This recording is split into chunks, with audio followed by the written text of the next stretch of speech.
Hi friends, today we discuss about the topic evidence of organic evolution. First we discuss about the morphological and anatomical evidence. Comparative study of the morphological and anatomy of the different groups of animals or plants reveals that certain structural features are basically similar. Different group of plants and എനിമൽസിൻ്റെ morphological and anatomy study നടത്തുമ്പോൾ നമുക്ക് എന്താ മനസ്സിലാക്കാൻ പറ്റുന്നത്? അതിൻ്റെ certain structural features basically similar ആണ്. നമ്മളിതിൻ്റെ comparative study നടത്തുമ്പോൾ നമുക്ക് മനസ്സിലാക്കാൻ പറ്റുന്ന അതിൻ്റെ സ്ട്രക്ചറൽ ഫീച്ചേഴ്സ് ബേസിക്കലി സിമിലർ ആണ്. ഫോർ എക്സാമ്പിൾ പറയുകയാണെങ്കിൽ എല്ലാ ഫ്ലവേഴ്സിൻ്റെയും the basic structures of all flowers consist of sepals, petals, stigma, style and ovary. Yet the size, color, number of parts and specific structures are different in different species. എല്ലാ ഫ്ലവേഴ്സിൻ്റെയും basic structure എന്ന് പറയുന്നത് എന്താണ്? Sepals ഉണ്ടായിരിക്കും, petals ഉണ്ടായിരിക്കും, stigma ഉണ്ടായിരിക്കും, style ഉണ്ടായിരിക്കും, ovary ഉണ്ടായിരിക്കും, അല്ലേ? ഇതാണ് അതിൻ്റെ എല്ലാ ഫ്ലവേഴ്സ് എടുത്ത് നോക്കിയാലും എല്ലാ ഫ്ലവേഴ്സിൻ്റെയും ബേസിക് സ്ട്രക്ചർ എന്ന് പറയുന്നത് ഇതാണ്. പിന്നെ ഡിഫറൻസ് വരുന്നത് ഡിഫറെൻറ്റ് സ്പീഷ്യസിൽ ഡിഫറെൻ്റ് ആയിട്ട് വരുന്നത് അതിൻ്റെ സൈസും കളറും number of parts and specific structures ഒക്കെയാണ് ഡിഫറെൻ്റ് ആയിട്ട് വരുന്നത്. ബാക്കിയൊക്കെ ഇതിനും എല്ലാത്തിനും ഒരു ബേസിക് സ്ട്രക്ചർ ആയിരിക്കും. അതുപോലെയാണ് the vertebral column has the same structural plan in different groups of vertebrates. അതുപോലെ the limbs of the different tetrapod groups are build on the same pentadactyl plan. All these similarities suggest that the diverse group of present-day organisms probably share a remote common ancestry. If remarkably different and widely separated group of organisms have a common origin or common ancestry at some stage of evolution, they may certainly share some basic features. The degree of resemblance between two organisms of two different groups indicates രണ്ട് different ഗ്രൂപ്പ്സിലെ രണ്ട് organisms അതിൻ്റെ resembles, അതിൻ്റെ degree of resembles എന്താണ് indicate ചെയ്യുന്നത്? How closely relate they are in terms of evolution. Based on structure, function and evolutionary status, three groups of organs can be recognized, namely homologous, analogous, vestigial. Next, homologous structures and evolution. Homology is the structural similarity and functional diversity between the adult organs of different groups. Different groupsile adult organs തമ്മിലുള്ള structural സിമിലാരിറ്റിയും അവരുടെ functions തമ്മിലുള്ള ഡൈവേഴ്സിറ്റിയുമാണ് homology എന്ന് പറയുന്നത്.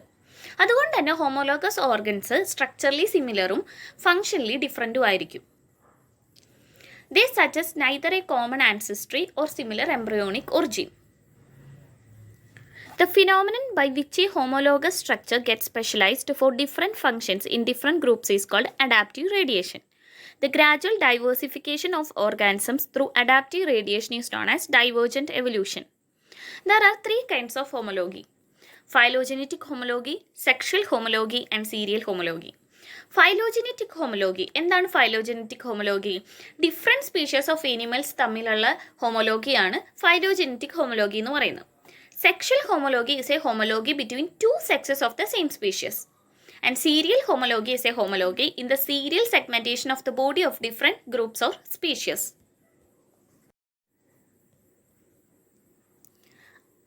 Next, analogous structures and evolution. Analogy is a functional similarity and structural diversity between the adult organs of different groups. ഹോമോലോഗിയുടെ നേരെ ഓപ്പോസിറ്റാണ് analogy എന്ന് പറയുന്നത്. ഇത് different ഗ്രൂപ്പ്സിലുള്ള adult ഓർഗാനിസത്തിൻ്റെ functions similar ആയിരിക്കും, സ്ട്രക്ചേഴ്സ് ഡൈവേഴ്സിറ്റി കാണിക്കും. അപ്പോൾ അങ്ങനെയുള്ള ഹോമോലോഗസ് ഓർഗൻസ് എന്ന് പറയുന്നത് ഫങ്ഷണലി സിമിലർ ആയിരിക്കും, പക്ഷേ സ്ട്രക്ചറലി അത് ഡിഫറെൻ്റ് ആയിരിക്കും. They probably result from convergent evolution and thus have no phylogenetic significance. Under similar environmental conditions, fundamentally different structures in different groups of organisms may undergo similar modification to serve similar functions. Convergent evolution. Next, vestigial structures and evolution. Vestigial organs are the highly degenerate or underdeveloped and apparently functionless organs that are smaller and simpler than the corresponding organs in ancestral species. Vestigial organs എന്ന് പറഞ്ഞു കഴിഞ്ഞാൽ അവർ highly degenerate ആണ്, under developed ആണ്, apparently ഇവ functionless organs ആണ്, function ഒന്നും ഇല്ലാത്ത ഓർഗൻസ് ആണ്. അവ മറ്റ് ആൻസസ്ട്രൽ സ്പീഷീസിൻ്റെ മറ്റ് ഓർഗൻസിനേക്കാളും സിംപ്ലറും സ്മോളറുമാണ്. എക്സാമ്പിളായിട്ട് നമുക്ക് പറയുകയാണെങ്കിൽ ഇപ്പോൾ തിമിംഗലത്തിൻ്റെയും അതുപോലെ പെരുമ്പാമ്പിൻ്റെ ഒക്കെ ഹിൻ ലിംസ്, വെസ്റ്റിജിൽ ഹിൻ ലിംസ് നമുക്കിതിന് എക്സാമ്പിളായിട്ട് പറയാം. അതുപോലെ ഈ വെസ്റ്റിജിയൽ ഓർഗൻസിൻ്റെ പ്രസൻസ് എന്താണ് എക്സ്പ്ലെയിൻ ചെയ്യുന്നത്?